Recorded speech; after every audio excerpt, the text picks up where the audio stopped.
today we are celebrating World Heart Day, and theme is "Don't Miss a Beat."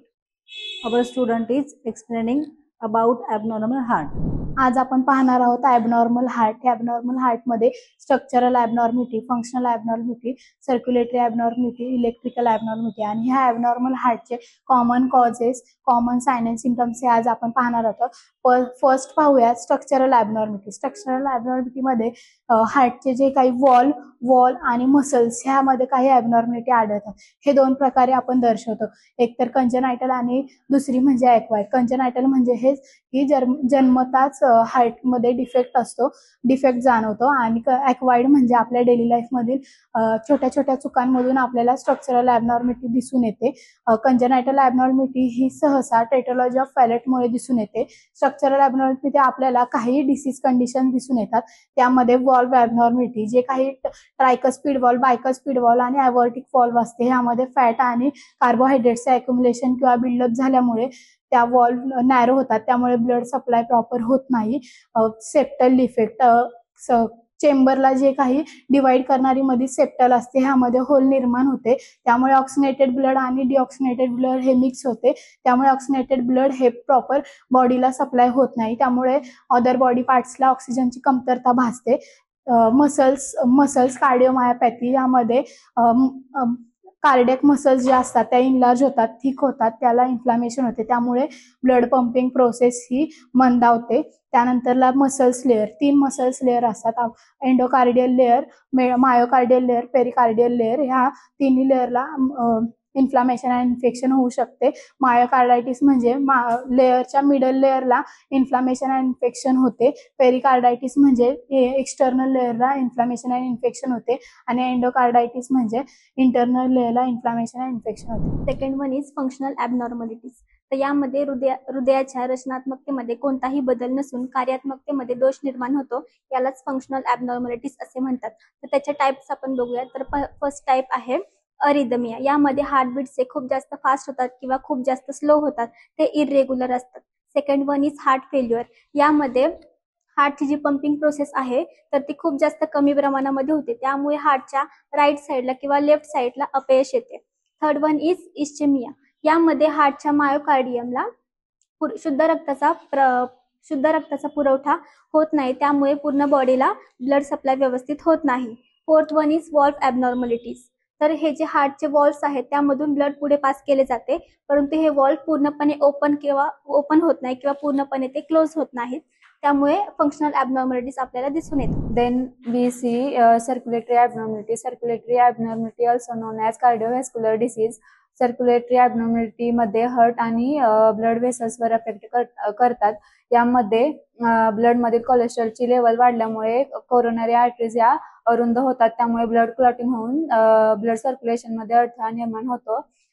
There are types of circulatory abnormality. First one is congenital heart issues. Congenital heart issues मध्ये जन्मजातच काही congenital abnormality असल्यामुळे blood circulation मध्ये अडथळा निर्माण होतो.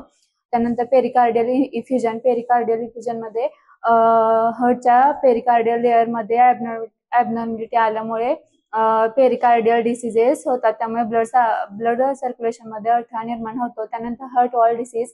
हार्टच्या वॉलमध्ये abnormality आल्यामुळे हार्ट एकदम टाईट किंवा लीक होतात, त्यामुळे ब्लड सर्क्युलेशन मंदावते. Coronary artery disease.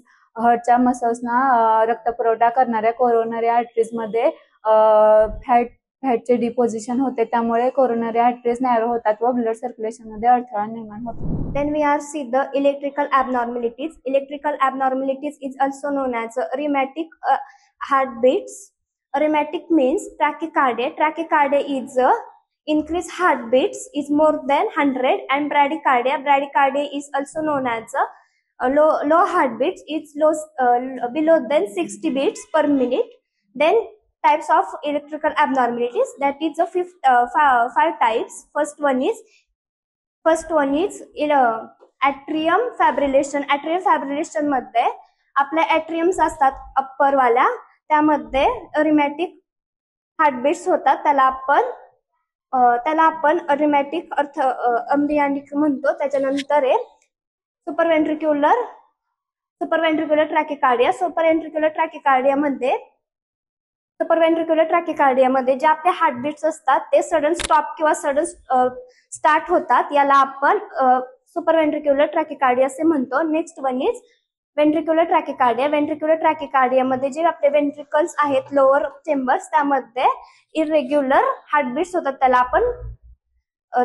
आपण इरेग्युलर असे म्हणतो. Next one is heart block. Heart block मध्ये आपलं हार्ट हे सडन कॉन्ट्रॅक्ट अँड रिलॅक्स करत असतं, पण काही कारणामुळे आपला हार्ट कॉन्ट्रॅक्ट किंवा रिलॅक्स न केल्यामुळे ही कंडिशन आपल्याला पाहायला मिळते. Common causes of abnormal heart. First one genetics. जर आपल्या फॅमिलीमध्ये कोणाला हार्ट डिसीज झाला असेल तर पुढच्या जनरेशनला रिस्क वाढतो. डाएट. जास्त ऑइली, फॅटी, जंक फूड खाल्ल्याने कोलेस्ट्रॉल लेवल वाढतं. कोलेस्ट्रॉल लेवल वाढल्यानंतर आर्टरीज ब्लॉक होतात. डायबिटीज.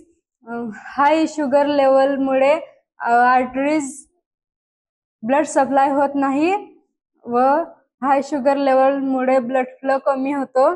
स्मोकिंग. स्मोकिंगमुळे आर्टरीज नॅरो होतात आणि ब्लड फ्लो कमी होतो. लाईफस्टाईल.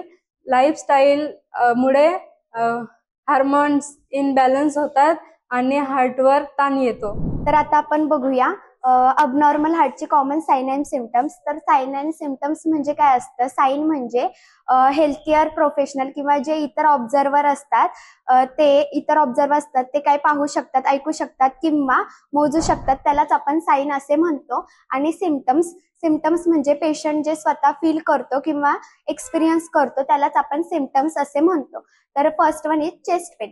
चेस्ट पेन म्हणजेच हृदयाच्या स्नायूंना पुरेसा रक्तपुरवठा न झाल्यामुळे आपल्याला चेस्ट पेन होते, म्हणजेच आपल्या छातीत दुखते.